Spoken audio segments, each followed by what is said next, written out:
ইলিশ ভাপার গন্ধ, তৃষানের স্কুল, রুটি, চা, রান্নাঘরের ব্যস্ততা, বিকেলের হাঁটা, পোষ্যদের সঙ্গে একটু হাসি, আর শেষে গরম গরম তালফুলুরি। জানো, আমি তোমাদের সঙ্গে যেগুলো শেয়ার করি সেগুলো সম্পূর্ণ আমার রিয়েল লাইফ। এখানে কোনো আর্টিফিশিয়াল কিছু নেই। চলো আজকের ব্যস্ততার ব্লগ তোমাদের সঙ্গে শেয়ার করতে করতে গল্প করি। আর শোনো, ভিডিওটা স্কিপ করো না, কারণ ইলিশ ভাপাটা যে দেখাবো একদম সামান্য তেল মশলায়। তোমরাও বাড়িতে একবার ট্রাই করতে পারবে। আমার সকালটা শুরুই হয় ব্যস্ততা দিয়ে। ছেলেকে স্কুলের জন্য তৈরি করা, তাড়াহুড়ো করে সব গুছিয়ে দেওয়া। মায়েদের সকালটা বোধহয় এমনই হয় জানো, নিজের কথা ভাবার আগে কখন যে সকালের অনেকটা সময় কেটে যায় টেরই পাওয়া যায় না। তারপর শুরু হলো আমাদের সকালের জলখাবার। গরম গরম রুটি, কারো পছন্দের লিকার চা, তো কারো আবার দুধ চা। এক একজনের পছন্দের এক এক রকম, কিন্তু একই রান্নাঘরে সবার জন্য ভালোবাসাটা যেন একই থাকে।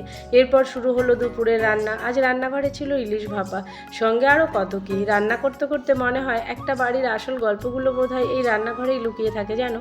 কখনো মশলার গন্ধে, কখনো গরম ভাতের ধোঁয়ায়, আবার কখনো পরিবারের সবাইকে একসঙ্গে খাওয়ানোর আনন্দে। 1 ইঞ্চি মতো আদা, একটা টমেটো, একটু জিরের গুঁড়ো আর শুকনো লঙ্কার গুঁড়ো পরিমাণ মতো, আর কিছুটা কাঁচা সর্ষের তেল দিয়ে ইলিশটা মাখিয়ে কড়াইতে বসিয়ে দিয়েছিলাম। একদম 5 মিনিটে রান্না কমপ্লিট। এইভাবে রান্না করলে ইলিশের স্বাদ গন্ধ দুটোই থাকে। আর গরম ভাতের সঙ্গে একবার খেয়ে আমাকে জানিও কিন্তু। জানো, জীবনে খুব বড় বড় আনন্দের জন্য সবসময় অপেক্ষা করতে হয় না। কখনো 1 কাপ চা, কখনো প্রিয় মানুষের জন্য রান্না, কখনো বিকেলের একটু হাঁটা, আবার কখনো নিরীহ কিছু প্রাণীর সঙ্গে কয়েকটা মজার মুহূর্ত। এই ছোট ছোট আনন্দগুলোই তো জীবনকে সুন্দর করে তোলে বলো।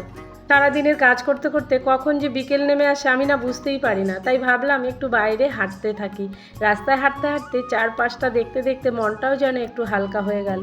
আর রাস্তায় বেরিয়ে পোষ্যদের সঙ্গে দেখা হলে কি আর তাদের সঙ্গে একটু দুষ্টুমি না করে থাকা যায়?